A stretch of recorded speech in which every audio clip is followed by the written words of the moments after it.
तो सबसे इम्पॉर्टेंट यहाँ पर अपडेट आ रही है, बीएचयू का सीयूईटी पीजी के लिए यहाँ पर रजिस्ट्रेशन जो है स्टार्ट हो गया है आज से। तो आप लोग जाके इसके साइट पर रजिस्ट्रेशन कर सकते हैं। साइट क्या है, bhu.online.in पर जाकर के आप जो है यहाँ पर रजिस्ट्रेशन कर सकते हैं फॉर डिफरेंट पीजी प्रोग्राम्स। याद रखिएगा, ये वही स्टूडेंट यहाँ पर अप्लाई करेंगे जिन्होंने सीयूईटी पीजी के प्रेफरेंस में बनारस हिंदू यूनिवर्सिटी को रखा था, वो यहाँ पर आकर के आपके जो है रजिस्ट्रेशन कर सकते हैं। अब जानेंगे कि रजिस्ट्रेशन फ़ीस कितनी है, सारी नोटिस को समझेंगे, ठीक है, लास्ट तक देखिएगा। क्लियर? आप अपने एलिजिबिलिटी को चेक करके यहाँ पर रजिस्ट्रेशन करिएगा, ठीक है, ये चीज़ याद रखिएगा। ऑनलाइन मोड में यहाँ पर आपकी काउंसलिंग होनी है, counselling will be done in online mode only. अब यहाँ पर आपको ऐसा नहीं है कि ऑफलाइन करवानी होगी।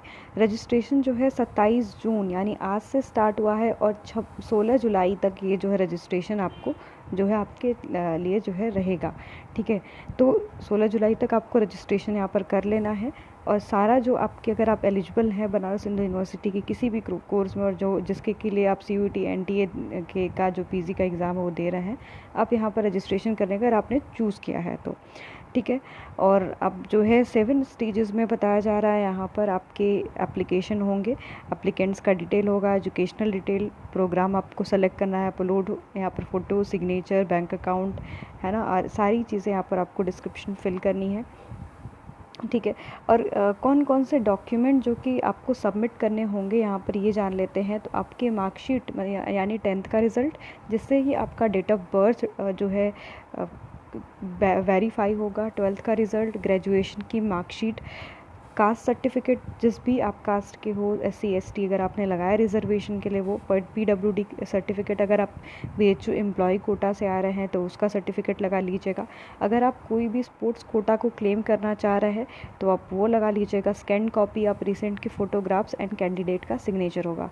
अब इम्पॉर्टेंट नोट क्या है यहाँ पर रजिस्ट्रेशन करने के लिए, कि आप जो है अगर EWS OBC और SC ST PWD कैटेगरी के, तो आप इनके लिए कोई भी जो है अंडरटेकिंग नहीं भर सकते, यानी आपका सर्टिफिकेट आपके पास होना ही चाहिए, नहीं तो आप जो है EWS जो कैटेगरी के लिए अगर मान लीजिए आपने सर्टिफिकेट अभी तक नहीं बनवाया, आप क्लेम नहीं कर सकते, ठीक है। अगर आप अपना जो है रजिस्ट्रेशन को, अगर आपने गलती, मान लीजिए कोई मिस्टेक हो, तो फाइनल पेमेंट करने से पहले आपको जो है यहाँ पर करेक्ट कर लेना होगा। फ़ीस कितनी है, तो for general OBC EWS category के लिए 300 फ़ीस है। अगर आप एडिशनल कोर्सेज़ के लिए रजिस्ट्रेशन कर रहे हो तो 100, SC ST और PWD कैटेगरी के लिए 150 है। अगर आप एक और कोर्स के लिए जा रहे हो तो 50। पेड सीट के लिए अगर आप चाहते हो तो यहाँ पर आपको 700 फ़ीस देनी होगी, और जो पेमेंट होगा फ़ीस का वो आपके ऑनलाइन होगा, ठीक है। और आपको देखिए इस बार जो है प्रोविज़न यहाँ पर बदल दिया गया है, 15% जो है सीट को पेड सीट यहाँ पर आपके घोषित कर दिया गया है, ठीक है। पेड सीट यहाँ पर 15% जो सीट होगी आपके पेड सीट होगी, जबकि पिछले वर्ष हमने देखा था कि जो पेड सीट का क्राइटेरिया था वो 10% यहाँ पर होता था, ठीक है। और ये जो है जो पेड सीट है, ये साफ साफ लिखा हुआ है कि आपके स्पेशल कोर्सेज़ में यहाँ पर नहीं अवेलेबल है, ठीक है, और उनको एडिशनल फ़ीस देनी पड़ती है इस चीज़ के लिए, ठीक है।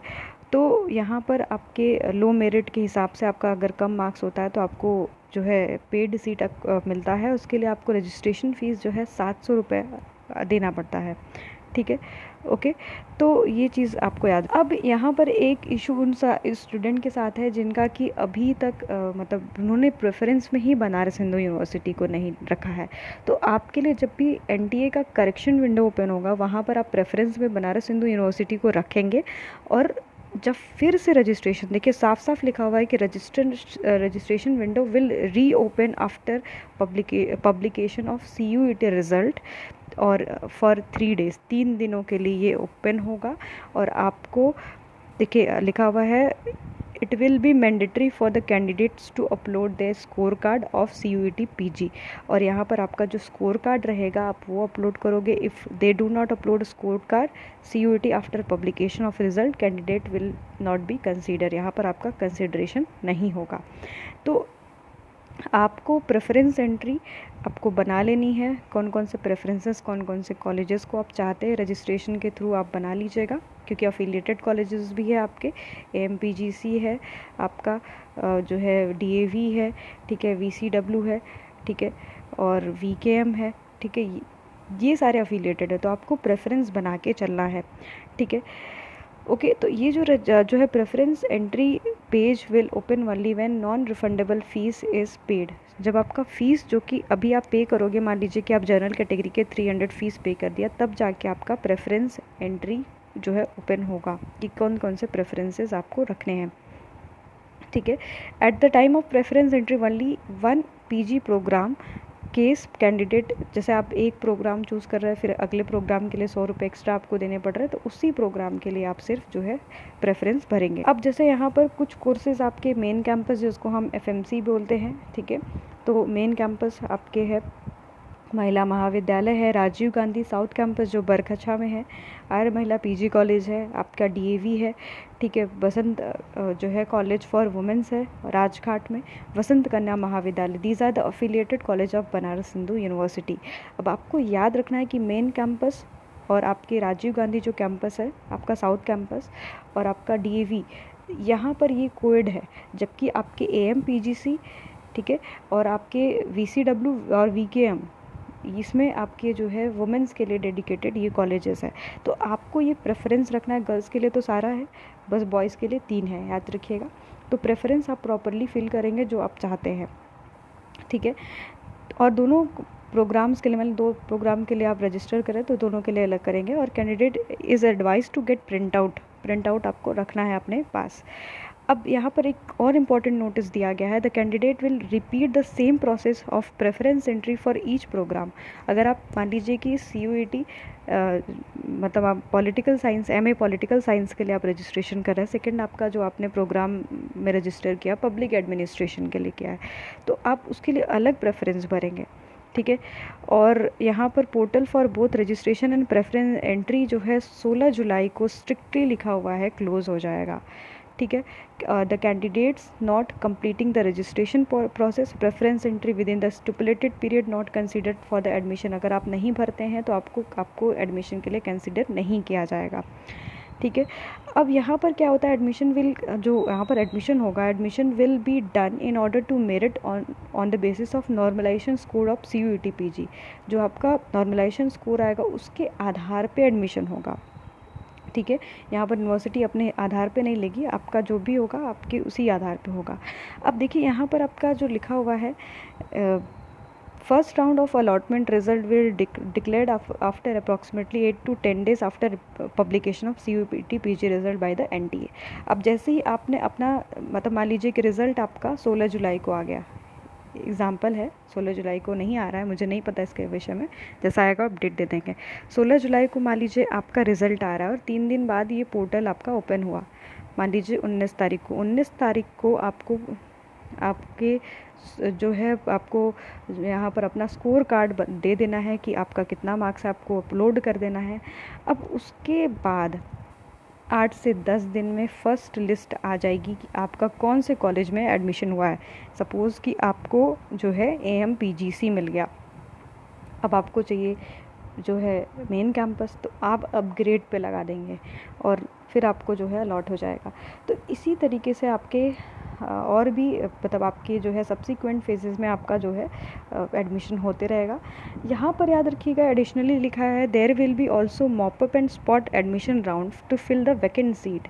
अब वैकेंट सीट को भरने के लिए स्पॉट राउंड भी होता है। मैंने बताया था आपको बहुत बार इस वीडियो अलग अलग वीडियोज़ में कि इसके लिए री रजिस्ट्रेशन करना पड़ता है। अगर इफ़ इन केस कि आप मॉपअप राउंड के लिए जा रहे हो, सपोज़ कि जो है मैं यहाँ पर MA हिंदी की बात कर रही हूँ, सपोज़ एग्जांपल ले रही हूँ, MA हिंदी में 145 सीट्स है।